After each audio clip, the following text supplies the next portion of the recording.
The BFG by Roald Dahl, pictures by Quentin Blake.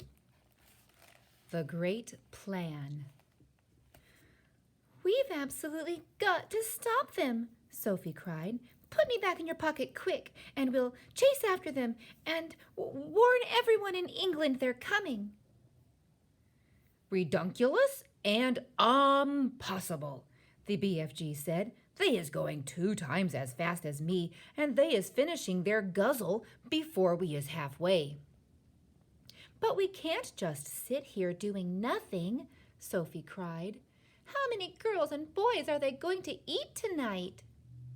"Many," the BFG said. "The flesh-lump-eating giant alone has a most squackling whopsy appetite." "Will he snatch them out of their beds while they're sleeping?" "Like peas out of a pottle," the BFG said. "I can't bear to think of it," Sophie cried. "Then don't," the BFG said. "For years and years I is sitting here on this very rock every night after night when they is galloping away, and I is feeling so sad for all the human beings they is going to gobble up. But I has had to get used to it. There is nothing I can do. If I wasn't a titchy little runty giant, only 24 feet high, then I would be stopping them. But that is absolutely out of the window." "Do you always know where they're going?" Sophie asked. "Always," the BFG said. "Every night they is yelling it at me so as they go bootling past. The other day they was yelling, 'We is off to Mrs. Sippy and Miss Surrey to guzzle them both.'" "Disgusting," Sophie said. "I hate them." She and the big friendly giant sat quietly side by side on the blue rock in the gathering dusk. Sophie had never felt so helpless in her life. After a while she stood up and cried out, "I can't stand it! Just think of those poor girls and boys who are going to be eaten alive in a few hours' time. We can't just sit here and do nothing. We've got to go after those brutes." "No," the BFG said. "We must," Sophie cried. "Why won't you go?" The BFG sighed and shook his head firmly. "I has told you 5 or 6 times," he said, "and the third will be the last. I is never showing myself to human beings." "Why ever not?"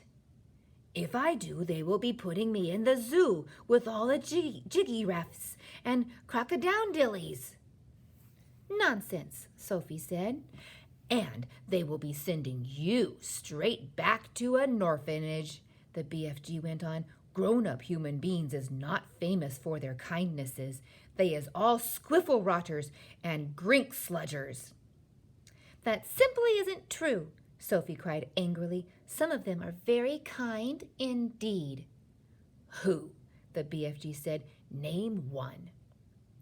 "The Queen of England," Sophie said. "You can't call her a squiffle-rotter or a grink-sludger." "Well," the BFG said, "You can't call her a squeak-pip or a not-mucher either," Sophie said, getting angrier and angrier. "The flesh-lump-eater is longing dearly to guzzle her up," the BFG said, smiling a little now. "Who? The Queen?" Sophie cried, aghast. "Yes," the BFG answered. "Flesh-lump-eater says he is never eating a queen, and he thinks perhaps she has an especially scrumdiddlyumptious flavor." "How dare he!" Sophie cried. "But Flesh-lump-eater says there is too many soldiers around her palace, and he dursn't try it." "He'd better not," Sophie said. "He is also saying he would like very much to guzzle one of the soldiers in his pretty red suit, but he is worried about those big black furry hats they is wearing. He thinks they might be sticking in his throat." "I hope he chokes," Sophie said. "Flesh-lump-eater is a very careful giant," the BFG said. Sophie was silent for a few moments. Then suddenly, in a voice filled with excitement, she cried out, "I've Got it! By golly, I think I've got it. Got what? Asked the BFG. The answer, cried Sophie. We'll go to the Queen.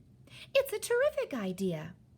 If I went and told the Queen about these disgusting man-eating giants, I'm sure she would do something about it. The BFG looked down at her sadly and shook his head. She is never believing you, he said, never in a month of Mondays. I think she would. Never, the BFG said. It is sounding such a wonky tall story. The Queen will be laughing and saying, "What awful rub squash." She would not. Of course she would, the BFG said. I has told you before that human beings is simply not believing in giants.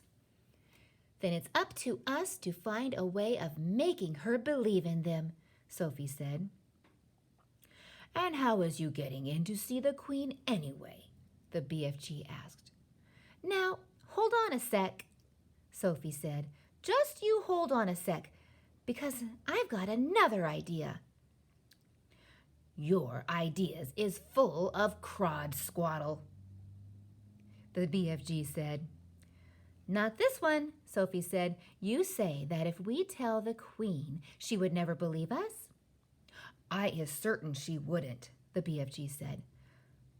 But we aren't going to tell her, Sophie said excitedly.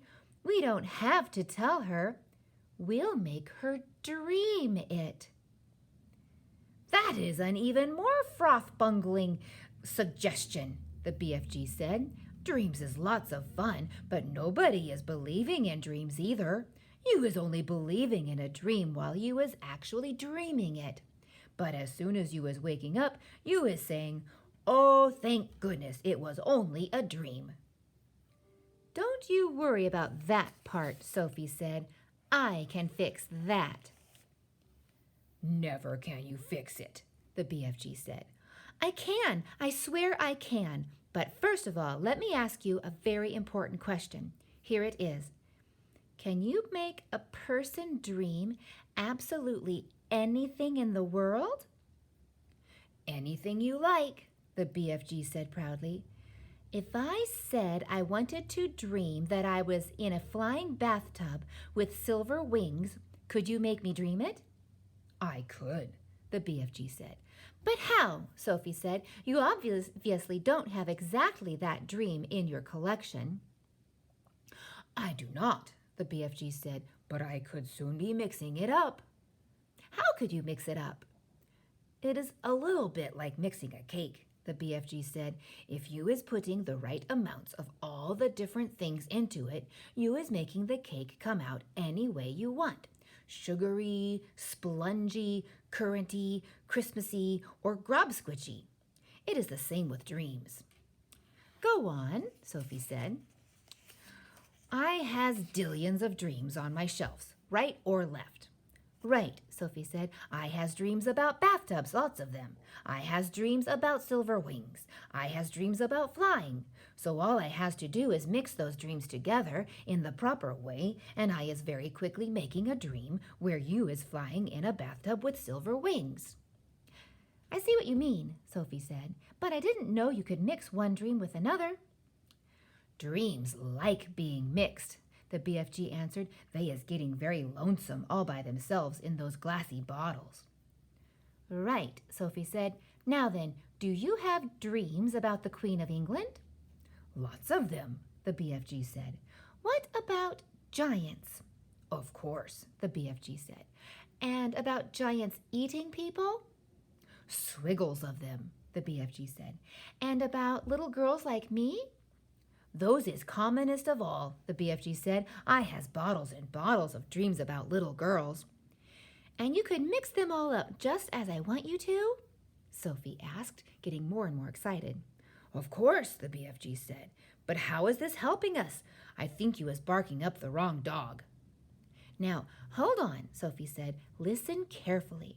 I want you to mix a dream which you will blow into the Queen of England's bedroom when she is asleep. And this is how it will go. Now, hang on a mintick, the BFG said. How was I possibly going to get near enough to the Queen of England's bedroom to blow in my dream? You is talking dumb silly. I'll tell you that later, Sophie said. For the moment, please listen carefully. Here is the dream I want you to mix. Are you paying attention?